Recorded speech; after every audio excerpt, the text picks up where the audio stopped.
You are currently the only person in this conference.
Good evening, everyone.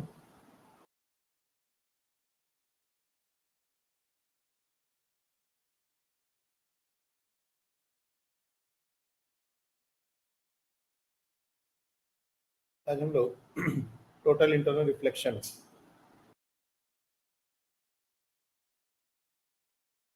ये एक concept है जो कि काफ़ी इम्पोर्टेंट है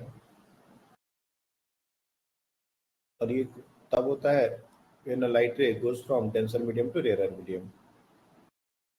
सबसे पहले तो हमको ये ध्यान रखना है कि this phenomena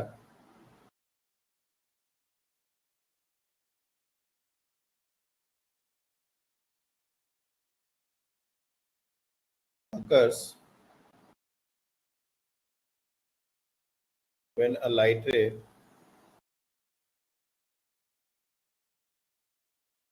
goes from denser medium to rarer medium.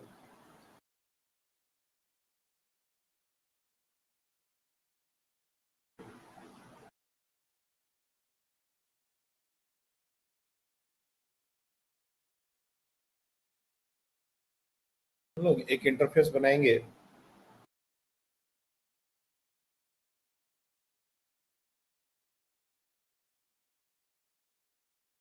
और ये मान के चलेंगे कि ये एयर है और ये वाटर है। कोई और भी हम ले सकते हैं, कोई इश्यू नहीं है।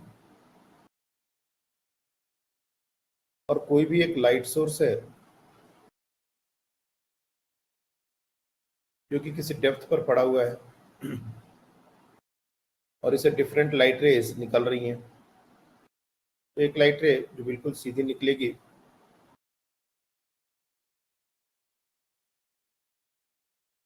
वो अनडेविएटेड पास हो जाएगी, लेकिन जो बाकी लाइट रेज जाएंगी, for example a light is something like this. तो यहाँ पर अगर हम नॉर्मल ड्रॉ करें तो ये नॉर्मल से अवे की तरफ जाएंगे। इसी तरीके से यहाँ पर अगर लाइट रे को देखें तो ये और अवे की तरफ जाएंगे। इस तरीके से एक सिचुएशन ऐसा आएगा जब ये लाइट रे बिल्कुल सरफेस को ग्रेज करती हुई चली जाएगी। दैट मीन्स ये हमारा इंटरफेस है,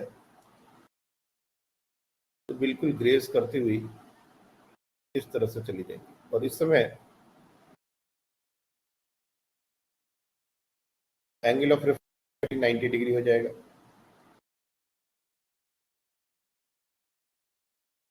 इसका मतलब कि जैसे जैसे एंगल ऑफ इंसिडेंस बढ़ाएंगे,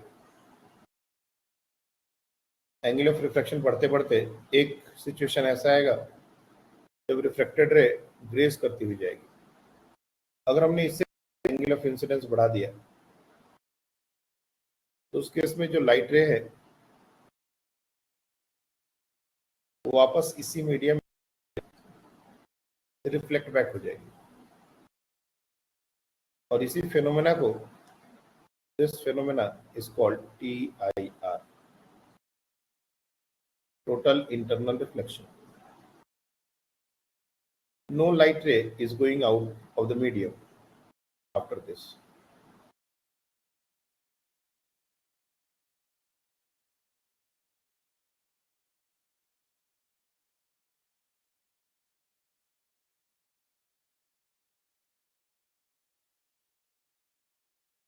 इस पॉइंट के बाद ये जो क्रिटिकल पॉइंट है, इस पॉइंट के बाद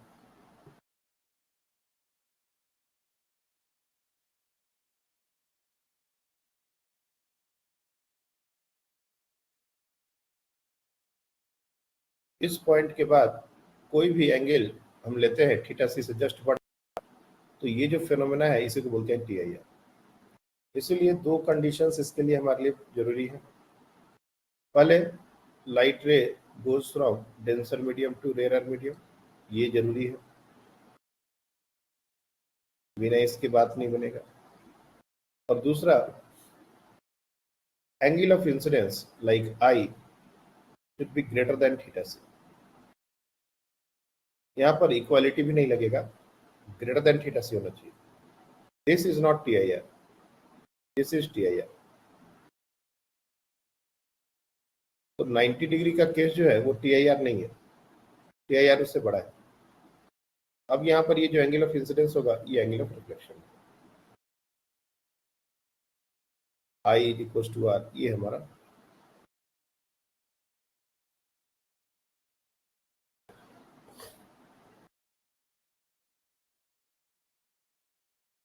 अब ये जो एंगल है थीटा सी, ये थीटा सी है क्या? तो हम लोग स्नेल्स लॉ यूज करके निकाल सकते हैं। Using Snell's law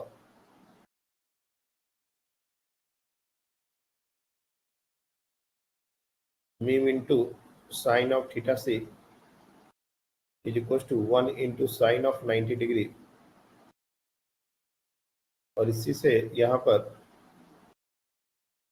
sin theta c is equals to 1 by mu, ये रिजल्ट हमारा आता है। और theta c is equals to sin inverse 1 by mu, यानी कि यहाँ पर ये जो कंडीशन हमने डाला है ये सेकंड कंडीशन है, कंडीशन 2।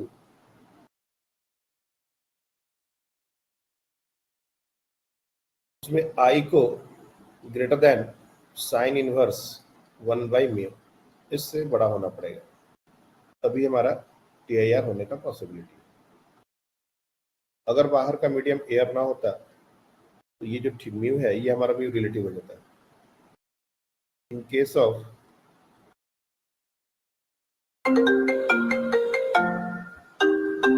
just a second.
देखो यहाँ पर अगर हमारा बाहर का जो मीडियम है वो एयर नहीं हो, in case of any other medium,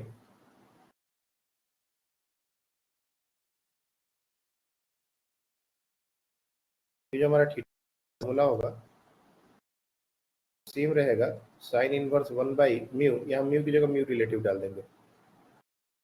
और म्यू रिलेटिव हमने हमेशा बताया है सराउंडिंग मीडियम, जैसे यहाँ पर एयर है तब तो म्यू 1 है, सराउंडिंग मीडियम अगर एयर की जगह कुछ और होगा तो उसी से डिवाइड करेंगे, यानी कि म्यू रिलेटिव हमारा हो जाएगा mu water divide by mu of surrounding medium.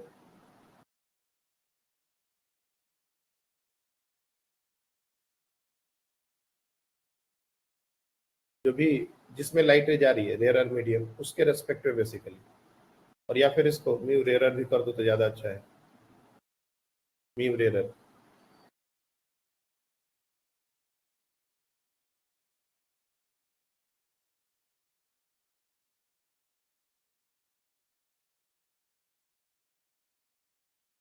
दो बातें हैं, एक क्रिटिकल एंगल से बड़ा होना चाहिए, दूसरा डेंसर टू रेयर होना चाहिए। इन दो सिचुएशंस में ही हमारा TIR पॉसिबल होगा, दोनों मस्ट है। अब यहाँ पर एक इंपॉर्टेंट ग्राफ आता है, angle of deviation versus angle of incidence. Angle of deviation versus angle of incidence, and that is a very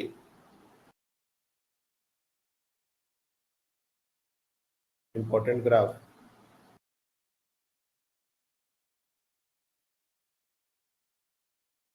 ये जो एंगल R है और ये एंगल I है, तो definitely angle of deviation will be I minus R।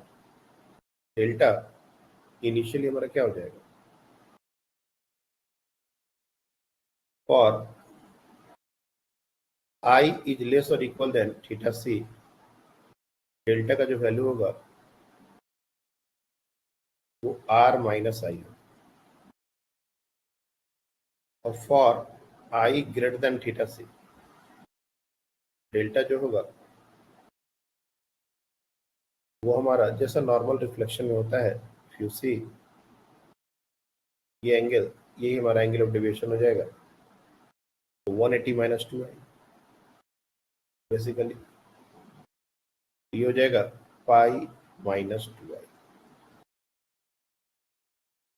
Now r is not given, ये हमको निकालना पड़ेगा स्नेल्स लॉ से यूज करके। अगर हम निकालेंगे और इसको पुट करेंगे तो ये काफी कॉम्प्लेक्स एक्सप्रेशन होता है। ऐसा नहीं कि निकाला नहीं जा सकता, निकाला जा सकता है, लेकिन ग्राफ में वो चीज हम लोग रियलाइज नहीं कर पाएंगे। फॉर एग्जाम्पल किसी भी mu times sine of i is equal to sine of r, r is equal to sine inverse mu times sine है। अब ये एक्सप्रेशन अगर हम यहाँ डाल दें, ये पूरा एक्सप्रेशन आई के टर्म्स में आ जाएगा, बट इसको रियलाइज करना बड़ा मुश्किल है, इसलिए हम लोग इस ग्राफ को याद रखते हैं। अगर हम लोग एक कोऑर्डिनेट एक्सिस देखें,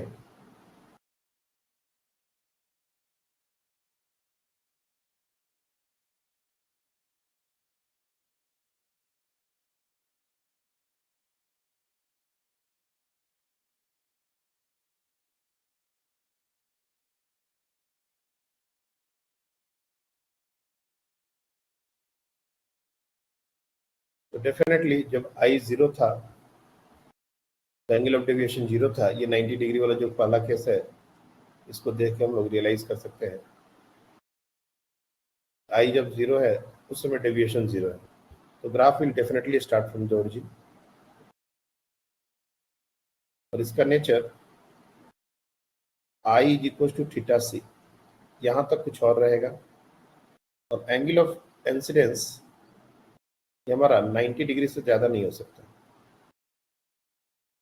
because this I cannot take a value greater than 90 degree, इसलिए ग्राफ को 90 डिग्री से बड़ा ड्रॉ नहीं कर सकते। और ये जो स्टार्टिंग पॉइंट है वो ओरिजिन से स्टार्ट होना चाहिए. First portion of the graph will like this.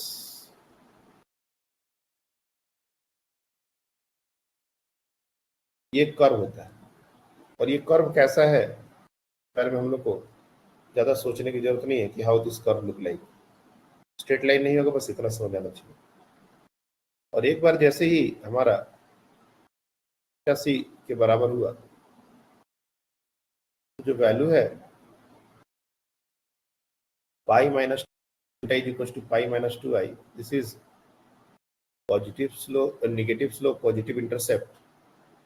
ये एक स्ट्रेट लाइन ग्राफ है. This is a straight line graph. i y is equals to mx plus c kind of relation. c हमारा पाई हो जाएगा, m हमारा -2 हो जाएगा. Definitely this graph will be like this.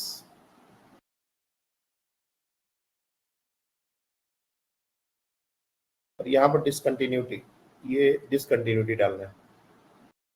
Theta सी पर हमारा डिसकंटिन्यूटी. ग्राफ का नेचर अचानक से चेंज हो, मतलब लाइट का जो रिफ्रैक्शन है वो अलग तरीके से चेंज हो रहा है, इसलिए यहाँ पर डिसकंटिन्यूटी है थीटा सी. ये 90 माइनस ये जो वैल्यू अगर देखें तो ये वैल्यू हमारा हो जाएगा 90 माइनस थीटा सी. और ये वैल्यू जस्ट उसके बाद थीटा सी से जैसे बढ़ाएंगे तो theta C for example 60 degree होगा. तो 90 माइनस 60 डिग्री ये हमारा 30 डिग्री होगा. लेकिन जैसे ही हम लोग 61 डिग्री करेंगे, for example theta C is equal to 60 degree, let's assume. तो up to theta C deviation का वैल्यू जो होगा वो 90 माइनस ये हमारा 30 डिग्री होगा. लेकिन जैसे ही आई हो गया उसमें हमारा जो डेविएशन होगा वो 180 माइनस 180 माइनस 2 इंटू 60 120 डिग्री. तो यहाँ मैंने सही बनाया 180 माइनस 2 टाइम्स 61 कर दोगे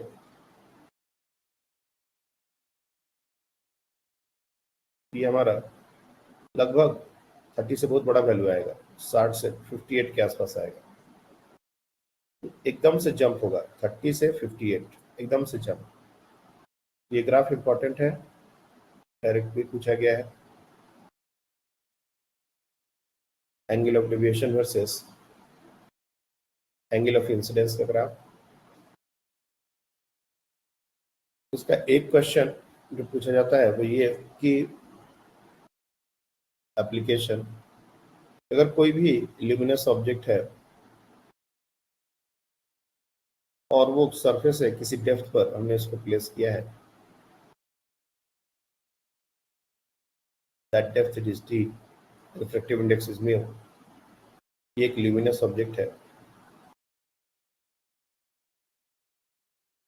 जिससे लाइट निकल रही है. तो डेफिनेटली एक ऐसा कोन बनेगा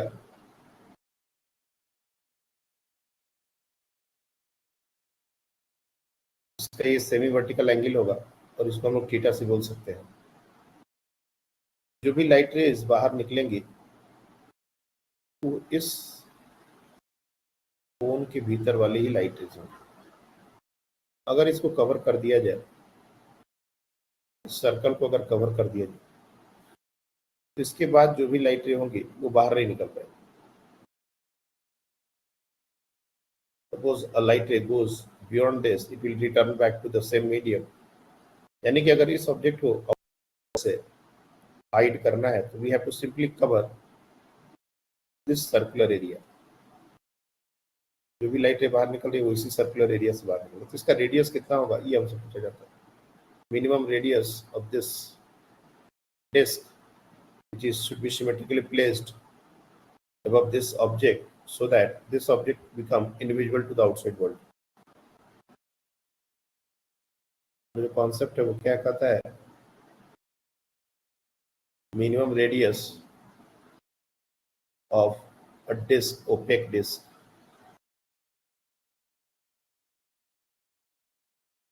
that should be placed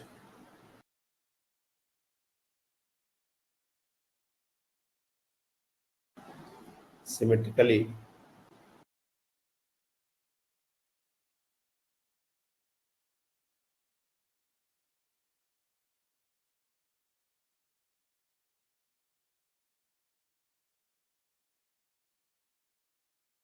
so that object become invisible to outside.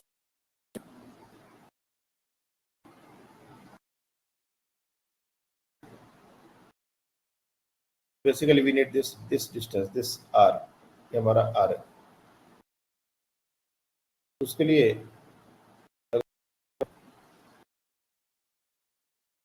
देखें तो ये भी एंगल थीटा सी होगा, ये भी हमारा थीटा सी होगा। Basically tan of theta C, ये हमारा डिस्टेंस डी दिया हुआ है, तो tan ऑफ थीटा हमारा हो जाएगा r अपॉन डी, r हमारा हो जाएगा d tan,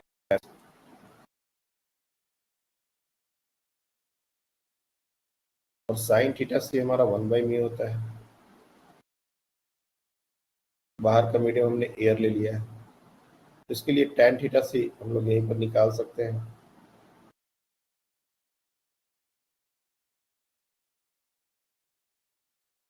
तो ये हमारा हो जाएगा √μ² - 1, और यहाँ से tan थीटा सी हमारा हो जाएगा 1/√μ² -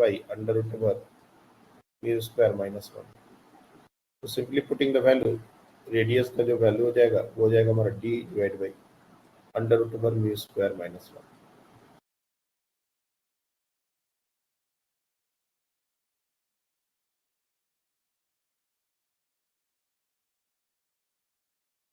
और इस पर एक दूसरा क्वेश्चन भी पूछा जाता है कि अगर ये एक ल्यूमिनस ऑब्जेक्ट है और एनर्जी इमिटिंग ऑब्जेक्ट है, तो कितना परसेंट, कितना amount of energy will go outside,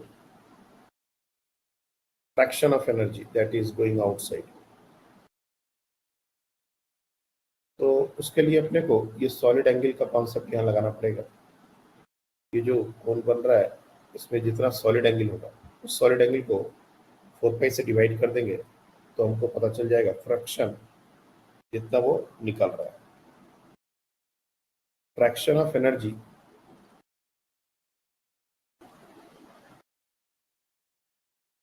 going outside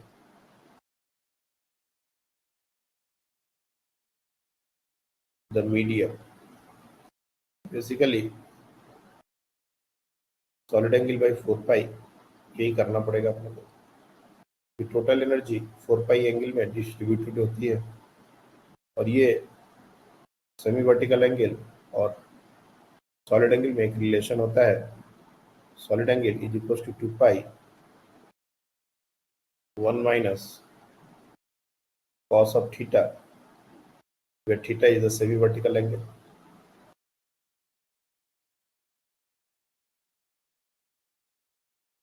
Gauss's law में ये चीज बताई गई थी। इसी को पुट कर देंगे तो हो जाएगा 2π 1 - cos of theta c divide by 2π, 4π, ये 2π से कैंसिल आउट होगा 2, that means 1/2 1 - cos of theta c। और जैसे हमने tan थीटा से निकाला, cos थीटा से भी निकाल सकते हैं। तो b/h μ² - 1/μ, so that can be also written as 1/2 times 1 - μ²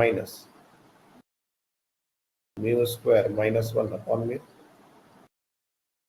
directly ये भी बहुत बार पूछा गया क्वेश्चन है जेई में।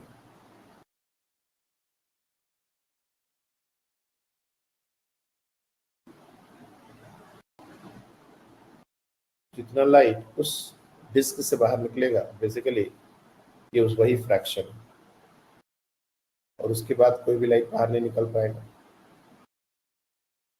Why this is called TIR, that is also very interesting। Normal reflection और TIR में थोड़ा फर्क है। नॉर्मल रिफ्लेक्शन में लाइट एब्जॉर्ब होती है।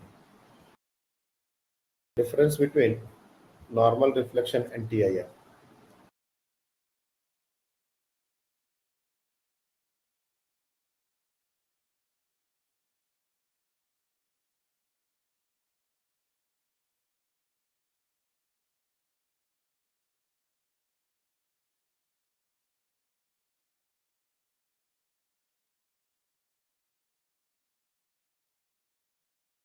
नॉर्मल रिफ्लेक्शन जब भी किसी प्लेन सरफेस से होता है, some part of light gate absorb.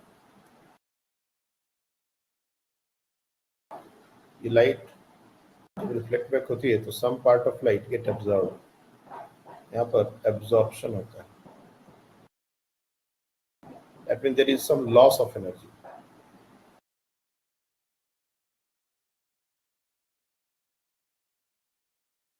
और अगर इस तरह से मल्टीपल रिफ्लेक्शंस किए जाए तो हर बार अगर थोड़ा थोड़ा एनर्जी का लॉस होगा तो आफ्टर सम रिफ्लेक्शंस की पूरी एनर्जी लॉस हो जाएगी, सिग्नल डेड हो जाएगा। लेकिन यही काम अगर टोटल इंटरनल रिफ्लेक्शन के थ्रू किया जाए, इसको इसीलिए टोटल इंटरनल रिफ्लेक्शन बोलते हैं क्योंकि यहाँ पर कोई भी लॉस नहीं होता। जितनी भी एनर्जी जा रही है वो पूरी की पूरी वापस उसी मीडियम में आ रही है। There is no loss of energy.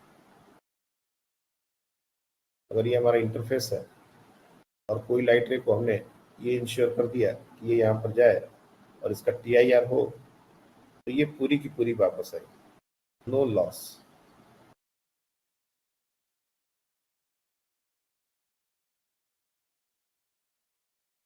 ये हमारा TIR है, इसलिए this is preferred. Normal reflection से ये प्रीफर किया जाता है और इसका यूज ऑप्टिकल फाइबर में किया जाता है। वैसे तो इसके बहुत सारे यूज हैं। TIR प्रिज्म्स भी होते हैं, TIR प्रिज्म।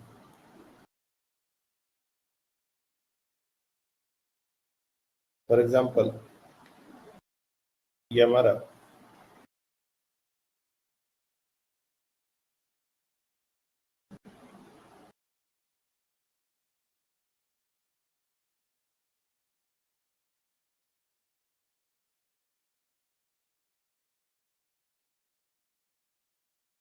इस तरह से एक ग्लास स्लैब है जिसका ये एंगल है 45 डिग्री, और इसका रिफ्लेक्टिव इंडेक्स हम लोग ऐसा मेंटेन करते हैं ताकि जो थीटा सी हो, साइन इनवर्स 1/μ, ये 42 डिग्री के आसपास होता है। तो कोई भी लाइट रे अगर इसमें इस तरह से आती है तो इस यहाँ पर तो 90 डिग्री का केस है, I0 है, तो I0 पर डेविएशन नहीं होगा। लेकिन जब ये यहाँ फॉल होगी तो इस पॉइंट पर जो एंगल ऑफ इंसिडेंस होगा वो हमारा 90 डिग्री, ये एंगल 45, तो डेफिनेटली ये एंगल 45 हो जाएगा। So this angle is become 45 और ये ग्रेटर देन थीटा सी, तो लाइट रे टोटली रिफ्लेक्ट बैक हो जाएगी। और बेस में भी ये 90 डिग्री का एंगल बना रही है तो यहाँ से डेविएशन नहीं होगा, तो ये इस तरह से लाइटें रिफ्लेक्ट होती है। जनरली इस तरह का सिस्टम कैमरा में यूज किया जाता है। कैमरा में मिरर की जगह हम लोग इस तरह से कोई ग्लास यूज करते हैं ताकि TIR हो सके, ताकि कोई भी एनर्जी का, लाइट का लॉस ना हो। TIR प्रिज्म बहुत तरह के होते हैं। This is a basic structure of understanding how it works. इसके अलावा optical fibre, that is also very important.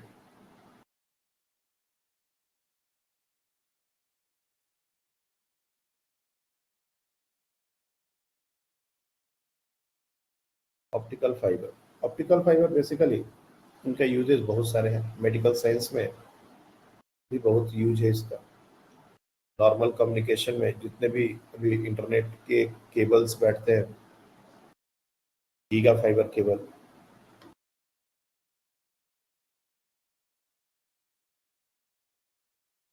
तो वो सब ऑप्टिकल फाइबर ही होते हैं। तो ऑप्टिकल फाइबर अगर हम ड्रॉ करने की कोशिश करें तो एक हॉलो सिलेंडर होता है जिसके अंदर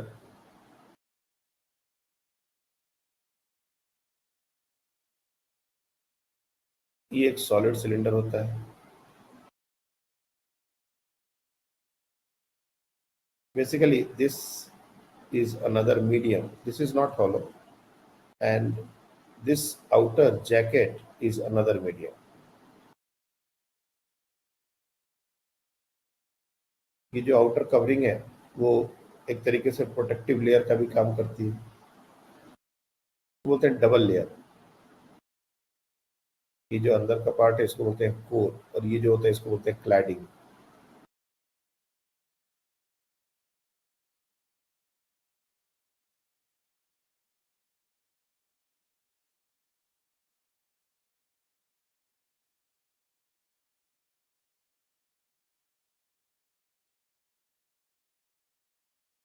ये सिंगल मीडियम का भी हो सकता है, और बाहर में एयर है।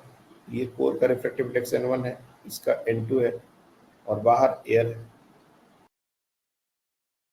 बाहर का मीडियम कुछ और भी हो सकता है, और ये सिंगल मीडियम के भी हो सकते हैं। सिर्फ ये जो ब्लू कलर वाला है ये भी हमारा एक ऑप्टिकल फाइबर हो सकता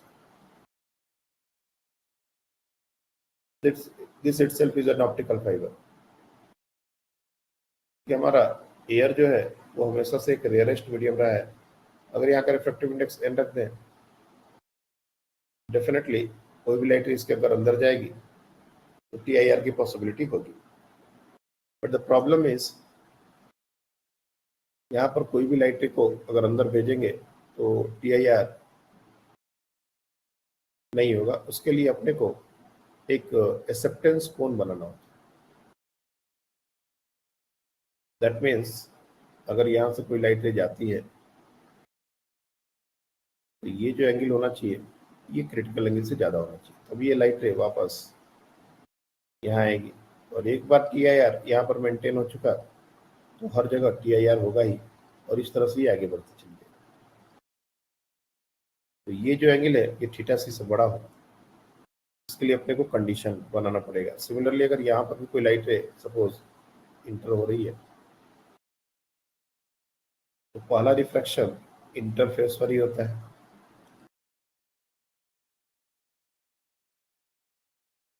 और उसके लिए ये कंडीशन ये हमारा θc से बड़ा होना चाहिए, तभी यहाँ से लाइट वापस आएगी।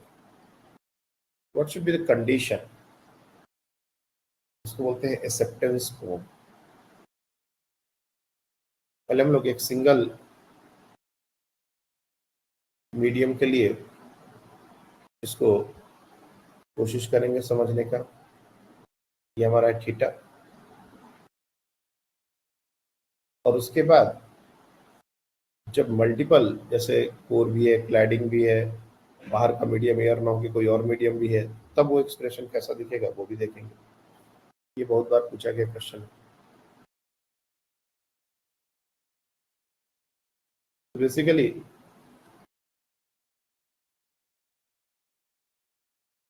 ये जो हमारा मीडियम है इसको हमने थोड़ा बड़ा करके बना लिया। बाहर का मीडियम एयर है, और यहाँ पर एक नॉर्मल हमको ड्रॉ करना पड़ेगा कि first reflection rare to denser है, यहाँ पर TIR नहीं होता। से इसको हम लोग आगे बढ़ाएंगे तो कोई भी लाइट रे अगर यहाँ पर ऐसे आती है तो यहाँ पर TIR नहीं होगा, यहाँ पर नॉर्मल रिफ्रैक्शन होगा, और ये लाइटें कुछ इस तरह से जाएगी। यहाँ पर हमारा TIR होने का पॉसिबिलिटी, यहाँ ये एंगल हमारा θc से बड़ा होना चाहिए। दिस I, और अगर इसको अल्फा ले लो, दिस लेट्स नहीं ठीक है I ले लो। ये एंगल हमारा है थीटा, ये एंगल हमारा है R।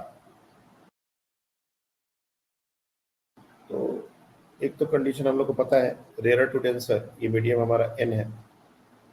N में जो भी चाहे ले सकते कोई दिक्कत नहीं।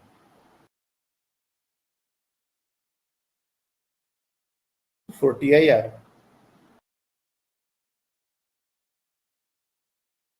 I should be greater than θc, ये कंडीशन हम लोग को लगाना पड़ेगा।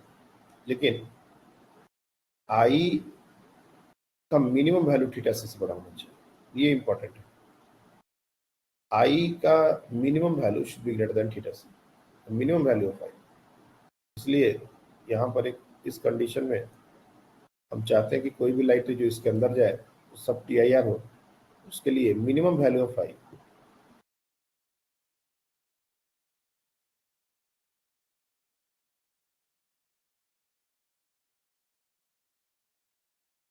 minimum value of I should be greater than theta c। अब I का मिनिमम वैल्यू कब होगा? जब R का वैल्यू मैक्सिमम होगा, क्योंकि ये दोनों I और R, ये 90 डिग्री का केस यहाँ पर बन रहा है, तो I और R ये दोनों 90 डिग्री बनाएंगे। हम चाहते हैं कि I का मिनिमम वैल्यू हो, उसके लिए R को मैक्सिमम वैल्यू लेना पड़ेगा। R is equal to 90 minus when I take the minimum value, R should take maximum value। और R का मैक्सिमम वैल्यू कब होगा? जब ये थीटा अपना मैक्सिमम वैल्यू हो। इसलिए इसको बोला जाता है मैक्सिमम एक्सेप्टेंस एंगल।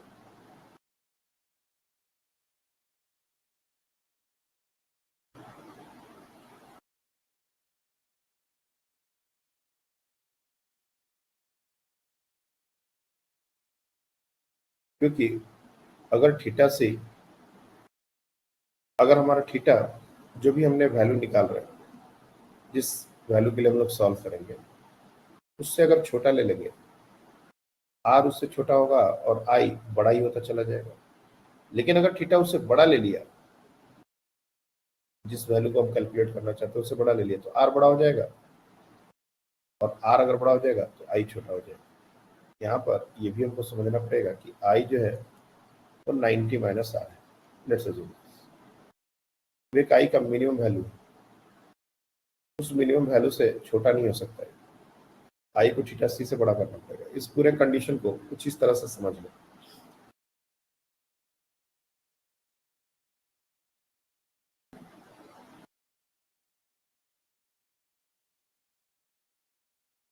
यहाँ पर आई को डायरेक्टली हम लिख सकते हैं 90 माइनस आर, और सीधे सीधे I should be greater than theta C, ये कंडीशन यहाँ पर डाल देते हैं 90 minus R should be greater than theta C.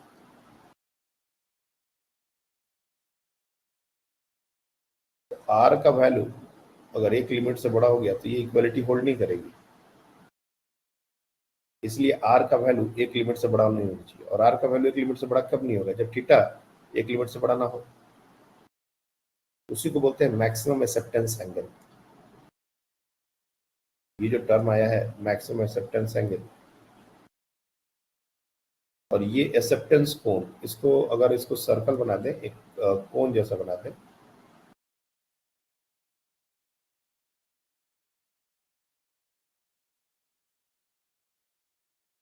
Basically इस कोण के अंदर कोई भी लाइट अगर जाती है तब तो टी आई आर हो जाएगा, लेकिन इससे बाहर अगर जाती है तो टी आई आर नहीं होगा। हमको सेमी वर्टिकल एंगल, इस एक्सेप्टेंस कोण का सेमी वर्टिकल एंगल बनाना, कितना होगा ये निकालना होता है। That will be in terms of definitely n. N के टर्म्स में हमारा थीटा का वैल्यू क्या होगा? उसके लिए हम लोग सबसे पहले स्नेल्स लॉ यहाँ पर लगाएंगे। I plus R is equal to 90 degree, ये तो हम लोग को पता ही है। और ये मैक्सिमम एक्सेप्टेंस एंगल है, this is theta and we are solving for this.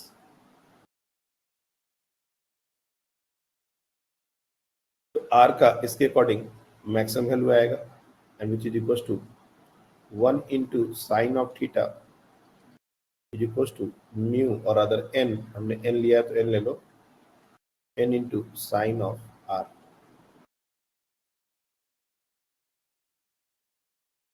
Sign of R is equal to sine of theta upon N.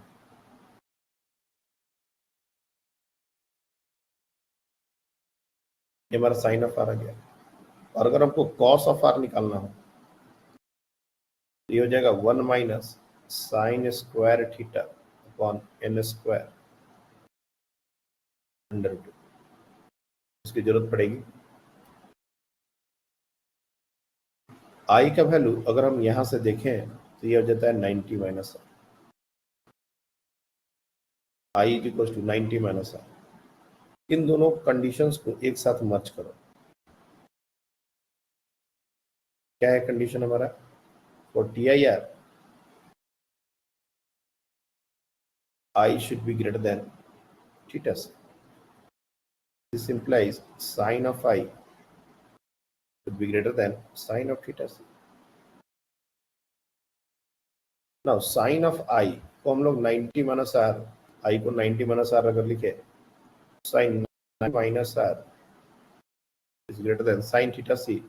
हमारा 1 बाई म्यू होता है 1 बाई एन। इसको लिखते हो गया cos r, that should be greater than 1 by n. cos r का वैल्यू हमने निकाला हुआ है, उसको अगर पुट कर दें तो हमारा जो कंडीशन बनेगा वो बनेगा under root over 1 minus sine square theta upon n square.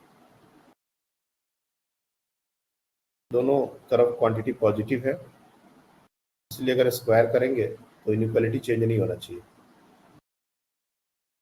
बाद यहाँ पर सॉल्व कर दे रहा हूँ। 1 minus sine square theta upon n square is greater equal than 1 upon n square. 1 minus 1 by n square greater than sine square theta upon n square. N square अगर दोनों तरफ LCM लेके कैंसिल आउट करोगे, ये हो जाएगा sign square theta, और यहां से theta should be lesser than, और साइन थीटा ऐसे लिख लो पहले, sine theta should be lesser than under root over n square 1, and the final expression theta should be lesser than sin inverse n square minus 1। तो हमारा जो condition आ रहा है लेसर देन आ रहा है, इसलिए मैक्सिमम एक्सेप्टेंस एंगल होते हैं, ये लेसर देन का टर्म आ रहा है, यानी इससे बड़ा नहीं। ये लिमिटिंग केस है। अगर हम इतना और इससे छोटा एंगल मेंटेन करेंगे जहां से हम इंटर कर रहे हैं, तो वहां पर हमारा TIR होगा और लाइट रे एक जगह से दूसरी जगह चली जाएगी। कितने लोग इंडोस्कोपी के बारे में जानते हो? How many of you know endoscopy? किसी को नहीं पता है?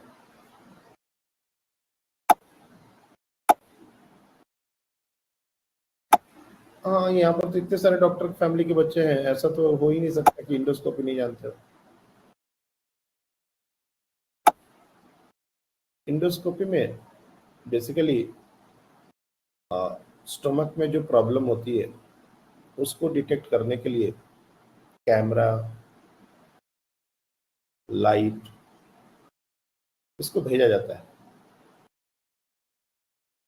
Via mouth. तो वो बेसिकली ऑप्टिक होता है। ये जो अभी दुर्गा पूजा में अम्बा देवी के पास छोटे छोटे खिलौने देखोगे, ऐसा रेड ग्रीन डॉट वाले, ऐसा गुच्छा जैसा दिखते रहते हैं, देखे हो?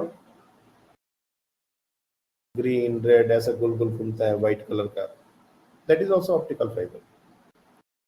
ऑप्टिकल फाइबर बहुत जगह है, पूरे हम लोग चारों तरफ ऑप्टिकल फाइबर से ही घिरे। ये रिलायंस जियो फाइबर का जो लाइन, एयरटेल गीगा, ये सब भी ऑप्टिकल फाइबर ही है। कितने लोगों के घर पे ब्रॉडबैंड एयरटेल या जियो का लगा हुआ है?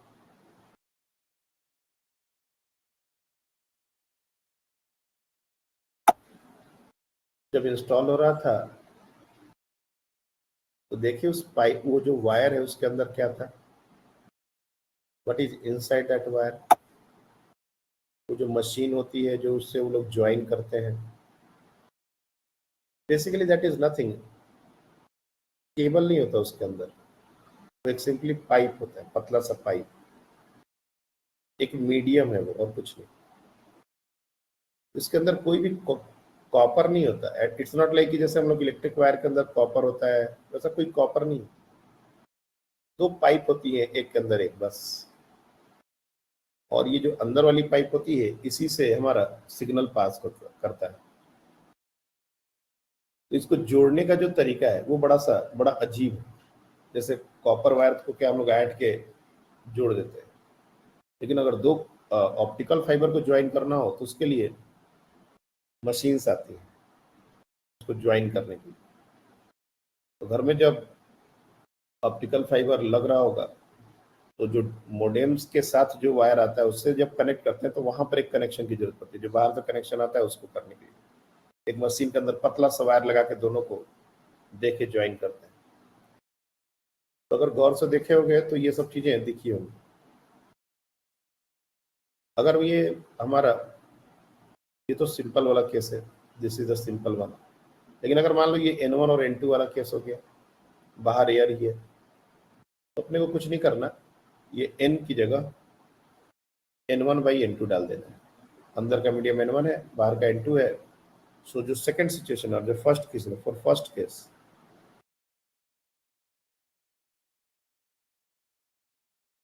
theta should be less than sin inverse under root over N1/N2 का स्क्वायर -1। ये जो N1 है N2 से डिवाइड कर दिया और ये हो गया।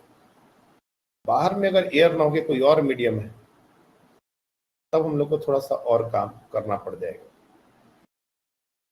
यहाँ पर जब देखोगे तो साइन स्क्वायर थीटा के साथ एक N0 का टर्म आना चाहिए था। एक बार कोशिश करना कि अगर बाहर में एयर ना हो, वाटर, कोई और मीडियम हो N, तो उस केस में ये थीटा का क्या एक्सप्रेशन होगा। वैसे ये दो सिचुएशंस बहुत हैं, इससे ज़्यादा नहीं पूछते, और ये इतना हम लोग डिराइव नहीं कर पाएंगे। We are not able to derive this exam में इतना टाइम नहीं है कि हम लोग इतना सारा कुछ काम करें। इसलिए फॉर्मूला सबसे इम्पोर्टेंट तो यही है। अगर ये याद हो गया तो इससे हम ये लिख सकते हैं, तो कोई बड़ी बात नहीं, बस एन को एन रिलेटिव से अपने को ध्यान रखना है। और बाहर में अगर मीडियम एयर की जगह कुछ, तो वो इंजीनियरिंग में आएगा। उसके लिए अगर चाहो तो एक बार डिराइव कर लो, एक एक्स्ट्रा टर्म 1/N0 कुछ ऐसा आता है, बाकी और कोई ज़्यादा दिक्कत नहीं। ऑप्टिकल फाइबर पर इस तरह का एक क्वेश्चन पूछा गया है हमारा।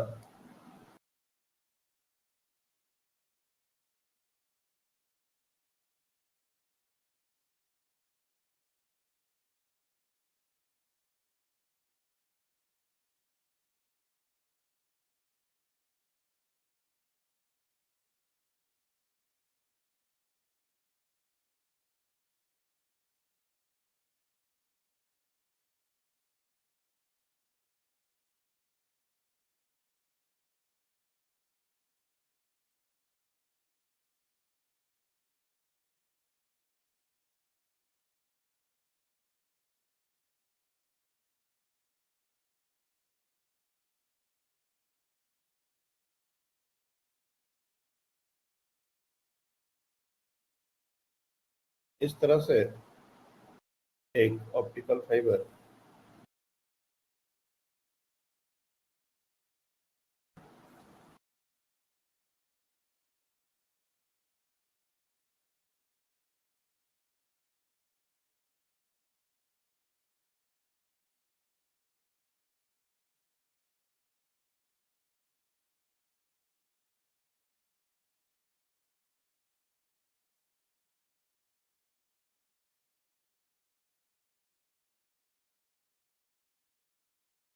इस तरह से हमारा एक ऑप्टिकल फाइबर गिवन है, इसमें लाइट रेज एक एंड से इंटर हो रही हैं और इनको दूसरे एंड से बाहर निकलना है। ये जो पूरा पाइप है इसका रिफ्रैक्टिव इंडेक्स है n, और ये जो इनर रेडियस है ये हमको गिवन है r, और थिकनेस हमारी गिवन है d। क्वेश्चन है what should be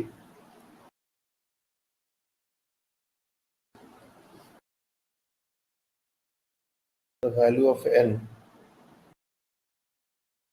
so that all the light rays comes out from the other end।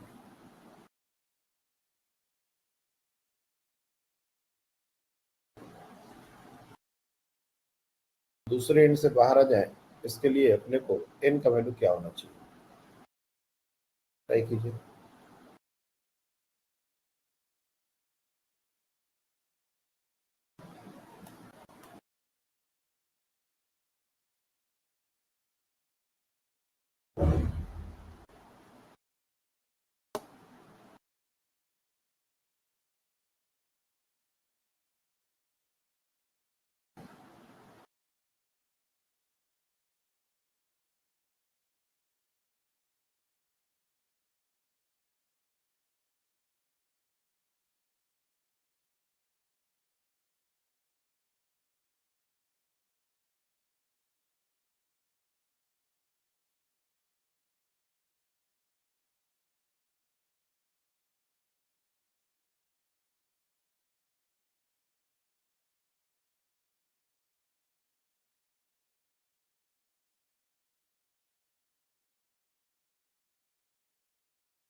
हुआ किसी का?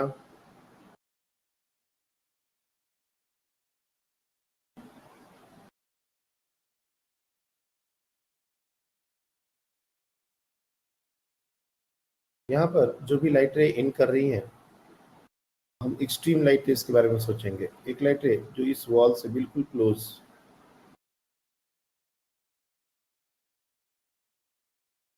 इस तरह से आ रही है, और एक लाइट रे जो यहाँ से बिल्कुल क्लोज यहाँ पर आ रही है।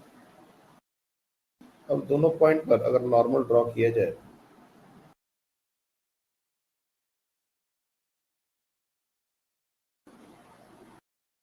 कौन सा एंगल ऑफ इंसिडेंस बड़ा है, विच वन इज ग्रेटर? हमारे पास दो एंगल ऑफ इंसिडेंस बन रही है I1 एंड I2। जो भी लाइटें जाएंगी extreme light rays, one thing we can sure कि जितनी भी लाइट रेस के बीच में है उनका एंगल ऑफ इंसिडेंस I1 और I2 के बीच ही होगा। क्या बोल सकते हैं इतना? All the light rays entering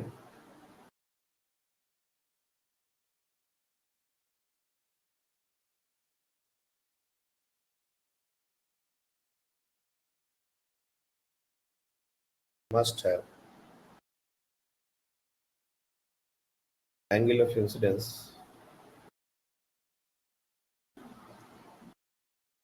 I in between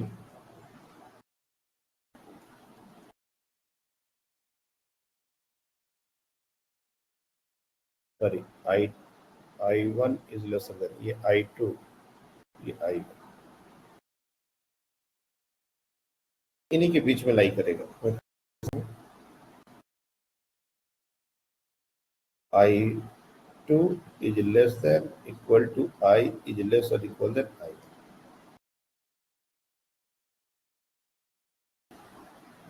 इससे दूर नहीं आना।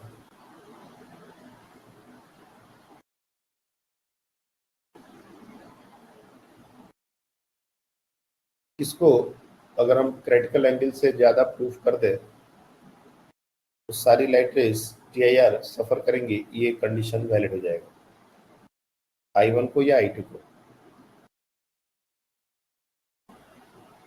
I2 को।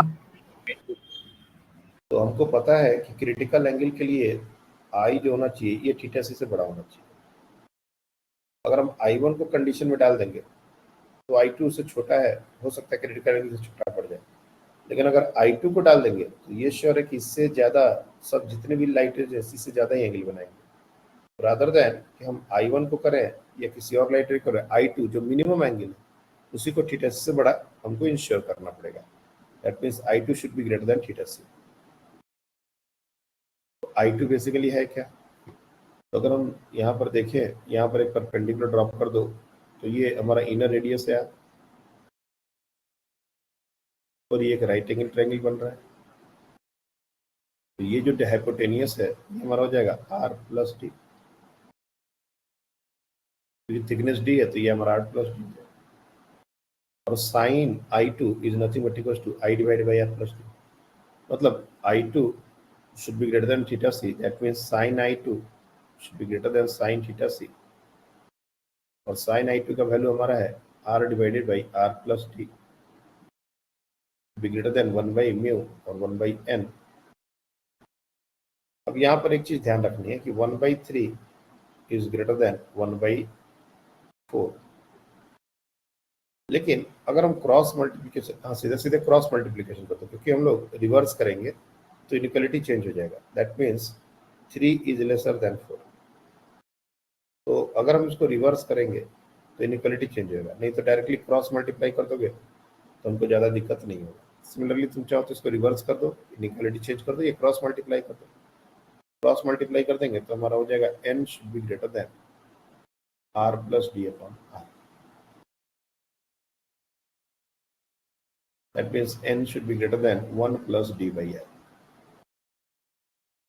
ये हमारा कंडीशन अगर होल्ड करता है तो सारी लाइटें बाहर निकल जाएंगी। तो मिनिमम वैल्यू अगर पूछ दे तब तो यही वैल्यू हो जाएगा। What's is the minimum value, what's is the value of n हमने पूछा है तो इसके साथ इनइक्वालिटी आंसर होगा। मिनिमम वैल्यू पूछे रहते तो 1 plus D by R answer कर देते।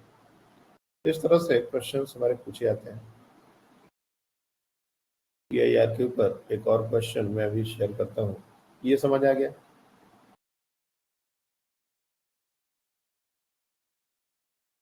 हाँ sir. Just give me a moment.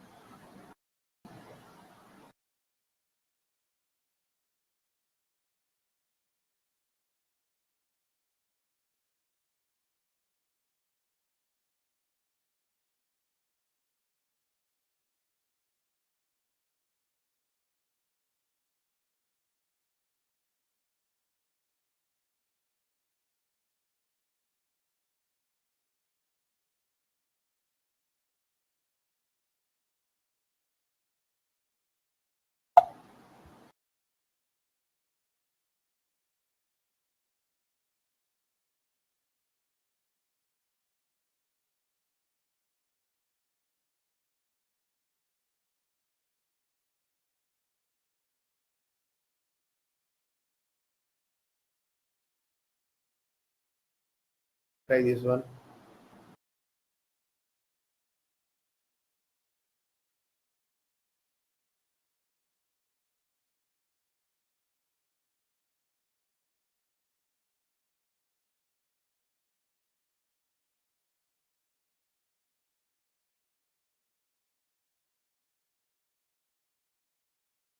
This is very similar to that what we have done in optical fibre. Optical fibre में जो काम हमने किया था बिल्कुल सिमिलर काम है, आंसर भी लगभग सिमिलर ही आएगा।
इसे बाहर का मीडियम म्यू1 दिया हुआ है, ये एक इम्पोर्टेंट बात है।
अब बताइए।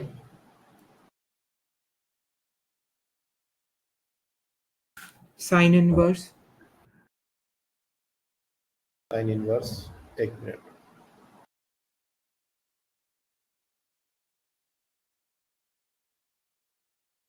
हाँ, sine inverse under root μ2 square minus μ1 square. नहीं, माइनस नहीं, ऐसे नहीं है। अच्छा अच्छा, mu two square minus mu one square और उसके बाहर स्क्वायर रूट के बाहर डिवाइडेड बाय μ1। ये पूरा डिवाइडेड बाई म्यू, ऐसा। वो साइन के उधर नहीं आना चाहिए, मतलब वो ब्रैकेट में। अच्छा अच्छा, डिवाइडेड म्यू1 या म्यू1 ही होगा ना। μ1। ओके, क्या है आंसर ब्रज? सेम आया सर। करेक्ट आंसर है। सिमिलर अप्रोच है जो हमने ऑप्टिकल फाइबर में किया है, लगभग वही काम यहाँ भी करना है। A cube of side Parth same answer है। हाँ सर। देखिए, a cube of side A made up of material of refractive index mu2 is immersed in a liquid of refractive index mu1। अब देखो यहाँ बाहर में एयर नहीं है। A ray of light is incident on face AB at an angle theta as shown. The total internal reflection just takes place at point B। यानी कि ये जो वैल्यू है ये हमारा थीटा सी के बराबर है, और यहाँ पर साइन थीटा सी 1/μ2 नहीं होगा, 1/μ2 डिवाइड बाई सराउंडिंग मीडियम, यहाँ पर जो है वो μ1 है, यानी कि साइन ऑफ थीटा सी ये हमारा μ1/μ2 होगा। बस ये चीज का केयर करना। हमने कहा था कि बाहर में अगर एयर हो तब तो 1/μ फॉर्मूला वैलिड होता है, लेकिन अगर बाहर जो मीडियम है, रेयर मीडियम, अगर वो कुछ और वैल्यू दे दिया तो हमको म्यू रिलेटिव का कॉन्सेप्ट डालना पड़ेगा, उस मीडियम के रेस्पेक्ट में डेंसर मीडियम का रिफ्रैक्टिव इंडेक्स लेना पड़ेगा। बस ये चीज का केयर करेंगे तो हमारा काम हो जाएगा। Student just express F and P on the face, then find the value of theta. अब ये थीटा सी है तो डेफिनेटली ये हमारा वैल्यू कितना हो जाएगा, 90 माइनस थीटा सी, और ये आर है तो आर को 90 माइनस थीटा सी यहाँ पर लिख देंगे। अब यूजिंग स्नेल्स लॉ, जैसे यहाँ पर हम लोग यूज करें sine of mu one sine of theta is equal to mu two sine of R. चूंकि ये थीटा सी है तो आर को थीटा सी, तो mu one sine of theta is equal to mu two sine of 90 minus theta C. Mu one sine of theta is equal to mu two sine of theta C, को इसको हम लोग बोलते हैं cos of theta C. Sine of theta से हमने निकाला हुआ है, कॉस थीटा से निकाला जा सकता है। कॉस ऑफ थीटा सी क्या हो जाएगा, 1 माइनस म्यू1 बाई म्यू2 का होल स्क्वायर अंडर रूट पर, यहाँ पर डाल दो तो म्यू2 अंडर रूट पर 1 minus mu one square by mu two square, and that is equal to mu one sine of theta. अब म्यू1 को अगर लेके जाए, यहाँ पर म्यू2 स्क्वायर है, इसको चाहो तो बाहर निकाल के हटा सकते हो, तो sine of theta is equal to 1 by mu one under root पर म्यू1 और mu two square minus mu one square, और इसके बाद म्यू1 स्क्वायर को अगर अंदर चाहे तो ले सकते हैं रूट के, तो थीटा हमारा हो जाएगा साइन इनवर्स, ये पूरा टर्म हमारा क्या होगा, अंडर रूट पर अगर लिखना चाहते हो तो ऐसे लिख सकते हो म्यू2 बाई म्यू1 स्क्वायर माइनस 1। ऐसा हमने क्यों लिखा, क्योंकि तुम अगर रिलेट करोगे तो ये वही एक्सप्रेशन है, ये देखो यहीं पर म्यू रिलेटिव का टर्म आया और कुछ नहीं, सेम एक्सप्रेशन। तो ऑप्टिकल फाइबर का जो डायग्राम है, ये एक्चुअली यहाँ वहां पर भी यही फिनोमेना हो रहा है। हमको यहाँ पर क्रिटिकल, यहाँ पर ऐसा थीटा से निकाला था जहाँ पर ये जस्ट TIR सफर करे, तो ये कंडीशन बहुत जगह कैरी फॉरवर्ड होता है। अब अगर हम रियलाइज कर ले तो डायरेक्टली आंसर लिख सकते थे, दोबारा सॉल्व करने की जरूरत नहीं। एक और क्वेश्चन TIR पर देता हूँ, just give me a moment.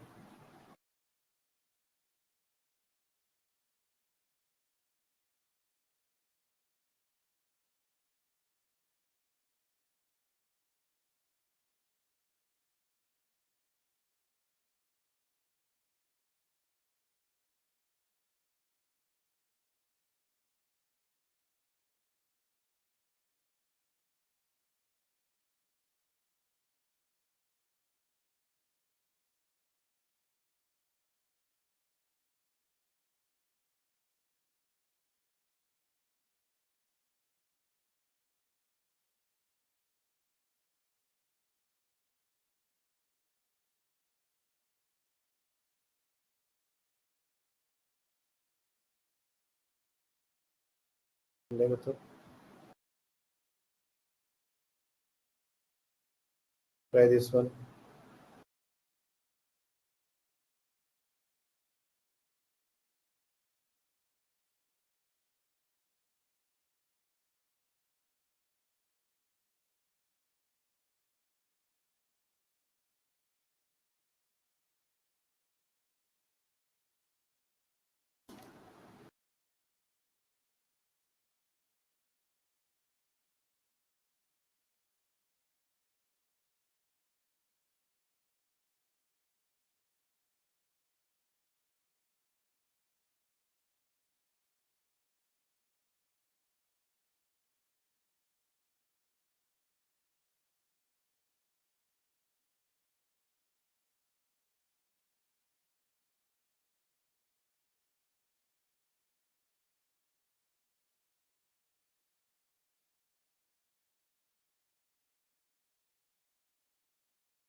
ABCD is a plane of glass cube. A horizontal beam of light enters the face AB at grazing incidence. Grazing incidence का क्या मतलब है? 90 डिग्री पर नॉर्मल के साथ। ये वर्ड बार बार यूज होगा, इसका मतलब है I 90 degree. So that the angle theta which any ray emerges from BC would make with normal to BC is given by sin theta is equal to cot alpha. Verify the critical angle. What is the greatest value of refractive index of glass may have if any of light is to emerge from BC?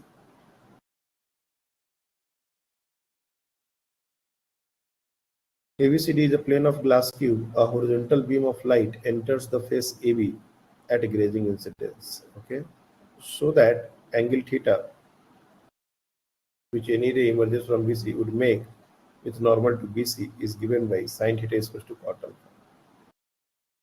ठीक है, ये तो simple है. यहाँ पर ये angle 90 degree है ऐसा मानेंगे, और ये रिफ्लेक्टिव इंडेक्स अगर हमने म्यू ले लो तो स्नेल्स लॉ लगाएंगे तो यहाँ पर क्या हो जाएगा? बाहर का मीडियम यहाँ पर एयर है, 1 into sine of 90 is equal to n into, sorry mu लिया है ना, म्यू ले लो, mu into sine of alpha, mu sine alpha is equal to 1. और यहाँ पर इस इंटरफेस पर अगर हम लोग स्नेल्स लॉ लगाए तो ये हो जाएगा mu sine 90 minus alpha is equal to 1 into sine theta mu cos alpha is equal to sine theta. यहाँ पर sine theta is equal to cot alpha. Mu का वैल्यू साइन अल्फा अगर हम लोग डाल दें तो cos alpha sine alpha is equal to sine theta. यहाँ से वो रिलेशन तो हमारा प्रूव हो जाएगा, that sine theta is equal to cot alpha.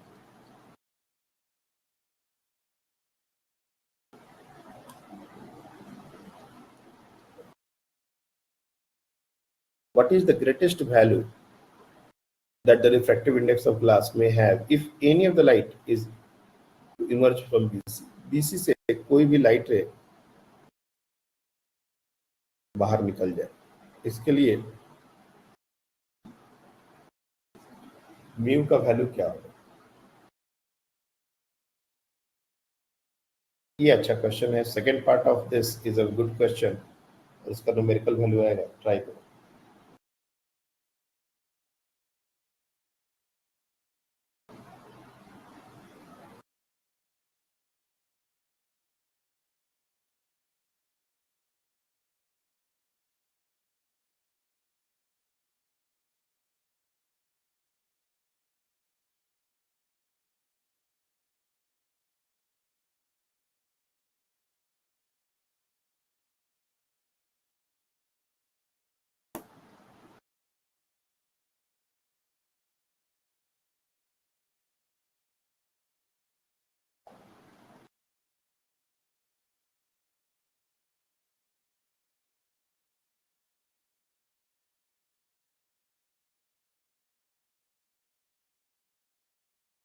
What is the meaning of this? Greatest value of refractive index, any of the light to emerge from BC. इसका मतलब क्या है?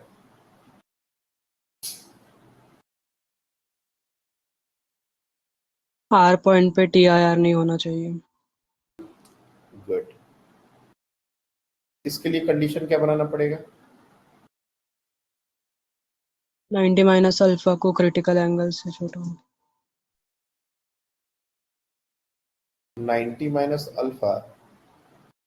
सबसे पहले तो कोई भी लाइट रे की बात हो रही है तो हमको एक बात समझना पड़ेगा, एंगल ऑफ अभी जो एंगल ऑफ इंसिडेंस है 90 minus alpha, this is the maximum angle of incidence.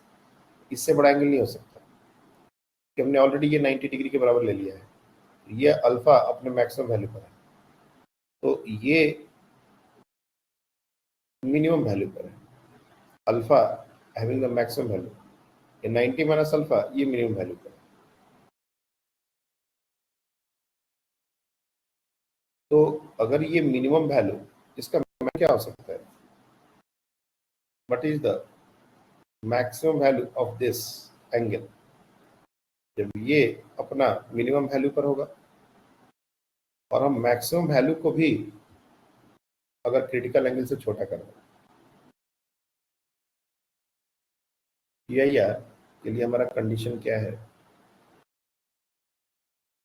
तो T I R I should be greater than theta C. हाँ, ये आई का जो मैक्सिमम वैल्यू है, अगर वो भी थीटा सी से छोटा हो चुका है तो चांस ही नहीं बनता कि कोई भी लाइट रे जो यहाँ से इंटर करे वो यहाँ से बाहर निकल जाए। अच्छा, यहाँ पर बाहर निकलने का बात है, व्हाट इज द क्रिटिकल में light emerges from BC. Okay, यानी कि आई का जो मैक्सिमम वैल्यू भी हो वो थीटा सी से छोटा हो जाए। अगर इमर्जेस का कंडीशन निकलना, दोनों कंडीशन में एक साथ लिख दे रहा हूँ, दोनों कंडीशन से क्वेश्चन बनते हैं। अगर हमको लाइट रे को बाहर निकालना है, if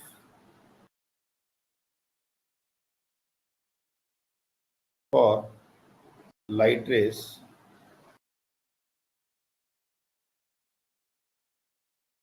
always coming out from the VC,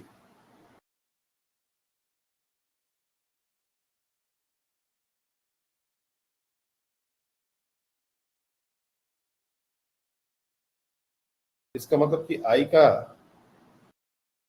maximum है वो थीटा सी से छोटा होना पड़ेगा। और इसी के पैरेलल एक दूसरा statement, for light rays not coming out from BC, यहाँ पर जो मिनिमम वैल्यू होगा वो भी थीटा सी से बड़ा होना पड़ेगा। ये चीज प्रिज्म में भी हमारे काम आएगा। ये जो कंडीशन हमने लिखा है, ये दोनों चीजें प्रिज्म में भी हम लोग इसको यूज करने वाले हैं। तो अभी का कंडीशन ये है, निकलना है मतलब आई मैक्स को थीटा सी से छोटा होना है। और आई मैक्स है क्या, आई का जो मैक्सिमम वैल्यू होगा जब आर अपना मिनिमम वैल्यू लेगा, जब ऑलमोस्ट नॉर्मल इंसिडेंस होगा, उसमें आर हमारा what is the greatest value that the refractive index of glass may have if any of the light is to emerge from BC. BC से emerge होने के लिए अपने को जो मैक्सिमम एंगल है इसको कैसे करें, मैक्सिमम एंगल इंश्योर कैसे करें, एक डायग्राम यहाँ पर बनाओ।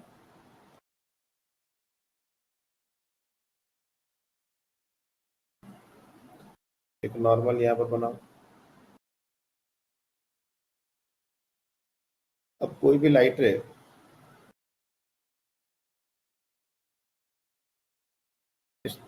इस तरह से अगर जाएगी, डेफिनेटली इस तरह से यहाँ पर इंसिडेंस होगा।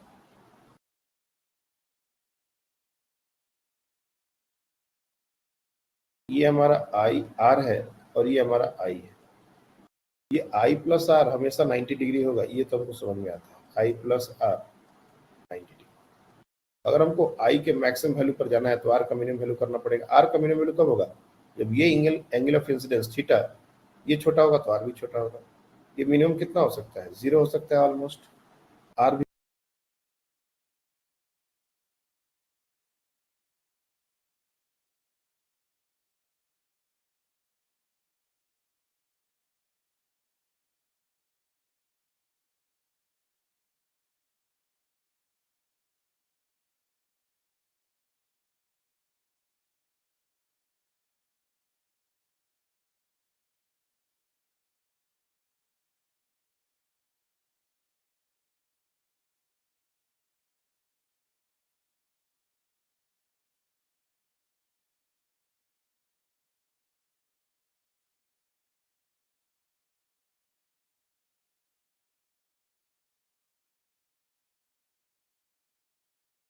सुन पा रहे हो?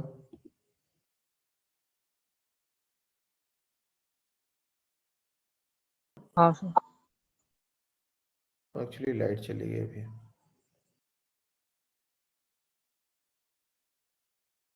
तो मेरा क्या पॉइंट है कि अगर हमारा मैक्सिमम आई का मैक्सिमम वैल्यू जो है उसको भी हमको थीटा सी से छोटा करना है, तो आई का मैक्सिमम वैल्यू कैसे होगा? जब आर अपना मिनिमम वैल्यू लेगा, और आर का मिनिमम वैल्यू क्या होगा? 0 होगा, जब ऑलमोस्ट नॉर्मल इंसिडेंस होगा। अब ये बोल सकते हो कि सर नॉर्मल इंसिडेंस होगा तो ये सरफेस पर लाइट आएगा कैसे? एक लिमिटिंग केस है, जैसे अगर लाइट बिल्कुल इस तरह से आ रहा है, बिल्कुल 0 डिग्री ऑलमोस्ट बनाता हुआ है, ऐसा अप्रोक्सीमेट केस में वो 0 डिग्री, मतलब 0 डिग्री से जस्ट बड़ा ले सकते हैं वैसा। तो उस केस में आर हम लोग छोटा लेंगे, और आर अगर स्मॉल हो गया, मतलब 0 हो गया, तो आई का लिमिटिंग वैल्यू 90 डिग्री हो जाएगा। यानी मैक्सिमम वैल्यू यहाँ पर आई जो है वो 90 डिग्री हो जाएगा, और वो भी लाइटें बाहर निकलनी चाहिए। तो यहाँ से मैक्सिमम वैल्यू ऐसा लिख लो, maximum value of I is nearly equals to 90 degree, or I should be greater than theta c, sin I should be greater than theta c, 1 should be greater than sin theta c ना। तो गड़बड़ हो रहा है बच्चे।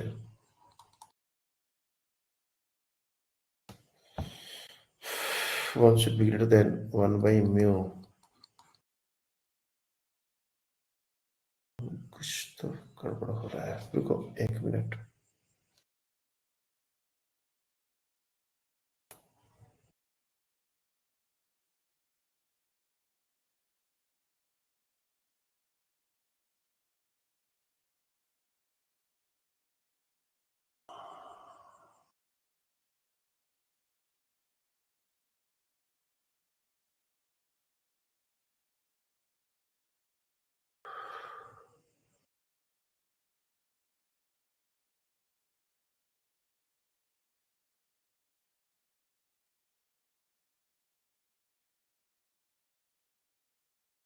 Sin alpha 1 by mu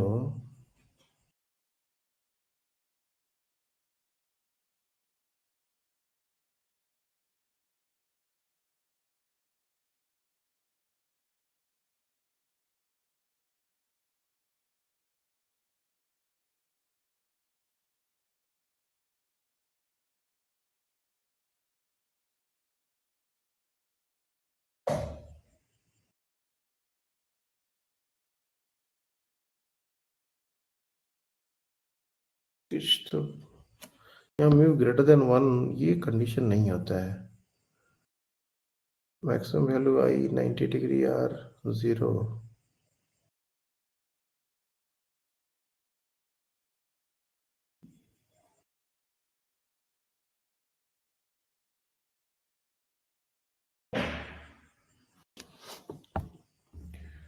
अगर यहाँ पर हम स्नेल्स लॉ लगाएं, sine theta is equal to mu times sine of are,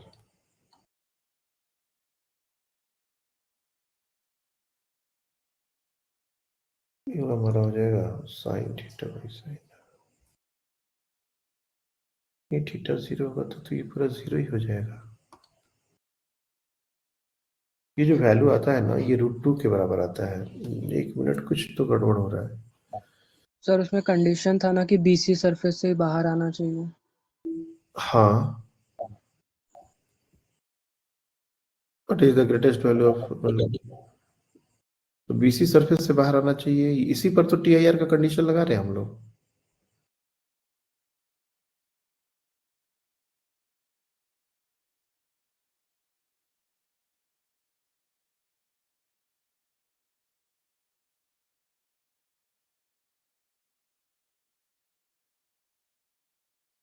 Wait, for maximum value of alpha, I should be 90 degree.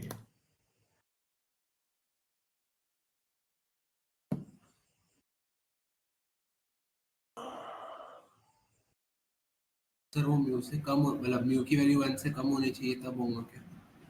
Mu से कम नहीं हो सकता ना भाई, वन म्यू से म्यू का वैल्यू वन से कम नहीं हो सकता ना बच्चे, कुछ तो गड़बड़ हो रहा है। ये कंडीशन सही लिखा है हमने, ये कंडीशन सही है। आई मैक्स जो होना चाहिए वो थीटा सी से छोटा होना चाहिए, और अगर नहीं बाहर निकलना हो तो बड़ा होना चाहिए। ये कंडीशन यहाँ तक बिल्कुल सही है, बट इसके बाद ये कंडीशंस कैसे निकाल, कुछ इसमें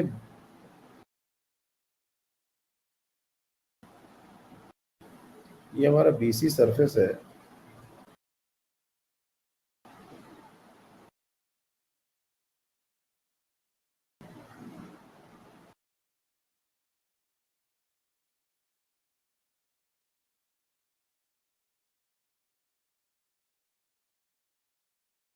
सर बीसी की लेंथ को कंसिडरेशन में लेना पड़ेगा ना।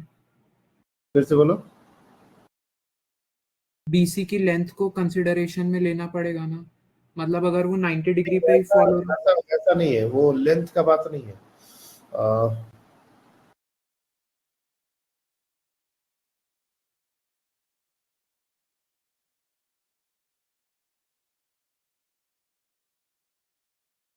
नहीं हो रहा है, कुछ तो गड़बड़ हो रहा है। बेसिक इसमें लेंथ नहीं होता है, वो जो स्लैब्स होते हैं इनका लेंथ का कोई मतलब नहीं है यहाँ पर।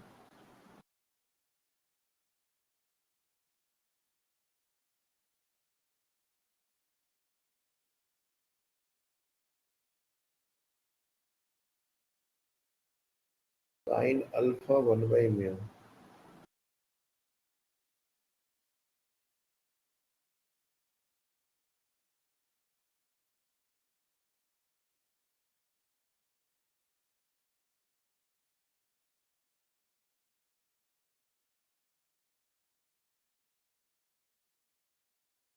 मेरे को लगता है ना यहाँ पर नॉट इमर्ज फ्रॉम बीसी होना चाहिए, इमर्ज तो हो ही जाएगा।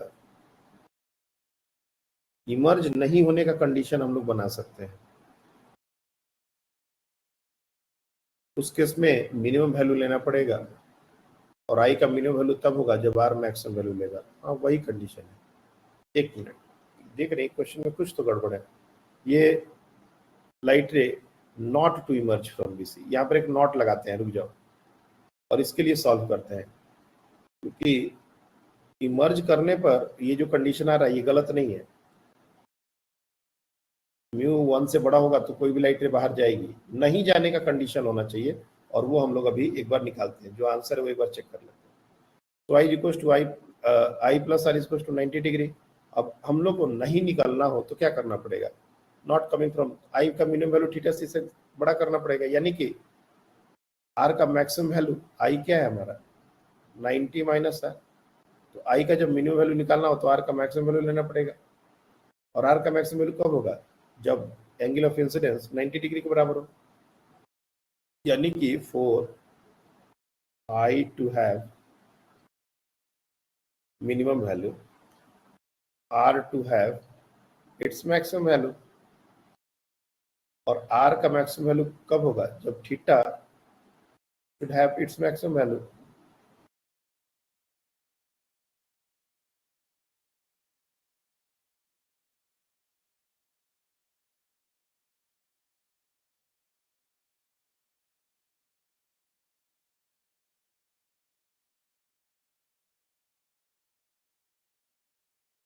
म्यू इन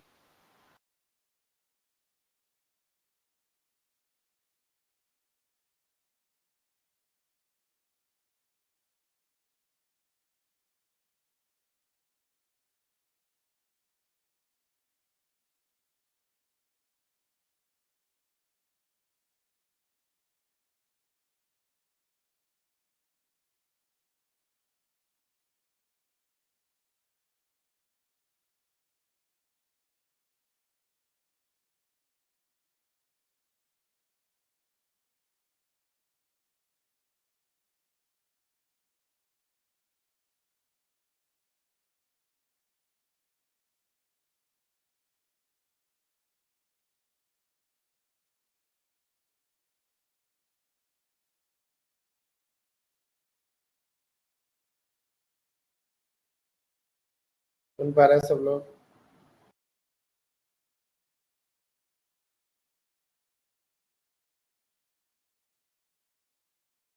देखो ये थोड़ा सा क्वेश्चन में मेरे को लग रहा है मिस्टेक है। जो क्वेश्चन दिया है वहां पर उसके अकॉर्डिंग म्यू ग्रेटर देन 1 होने पर लाइट रे बाहर निकल जाएगी, कोई इसके लिए इशू नहीं है।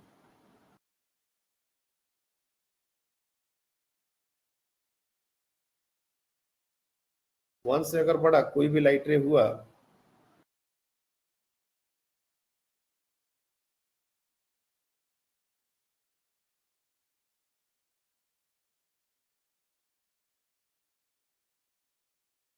क्वेश्चन में कुछ तो गड़बड़ हो रहा है बच्चे, हंस रहा है क्वेश्चन ये। Mu times sine of are,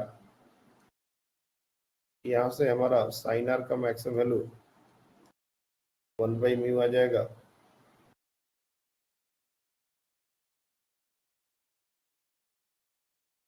और sine of I is equal to sine of 90 minus R cos are.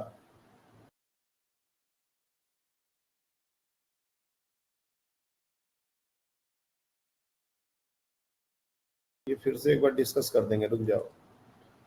Cos R under root over 1 minus 1/म्यू स्क्वायर, और ये वैल्यू हमको होना चाहिए लेस देन 1/म्यू से। 1 minus 1/म्यू square should be less than 1/म्यू square. 1 is should be lesser than 2/म्यू square. Mu square should be lesser than 2। Mu should be lesser than √2। नहीं निकलने का कंडीशन हमारा ये होना चाहिए। निकलने का कंडीशन हमको लग रहा है कोई भी रेट डिफ्रेक्टिव इंडेक्स अगर होगा तो लाइट रे बाहर निकलेगी।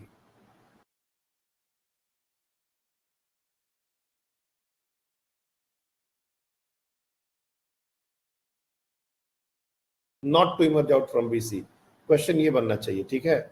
और उसके लिए म्यू का वैल्यू हमारा √2 से छोटा होगा तो कोई भी लाइट रे बाहर नहीं निकलेगी, क्योंकि लाइट रेज को अगर बाहर निकालना हो ना तो अपन एंगल ऑफ इंसिडेंस को कभी भी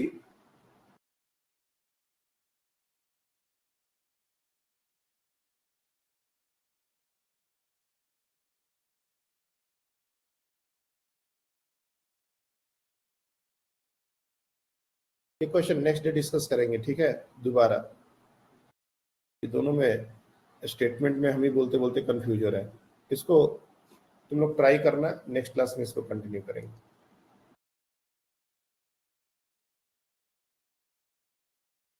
बाकी इसके पहले जो बताया है वो सारा सही है, इसमें कुछ तो प्रॉब्लम हो रहा है क्वेश्चन का जो स्टेटमेंट है, और वो जो हम लोग निकाल रहे हैं वो भी सही नहीं लग रहा है एक्चुअली, थोड़ा सा उसमें भी कुछ रॉन्ग हो रहा है। तो मैं इसको नेक्स्ट टाइम बता दूंगा। आज यही तक रखते हैं।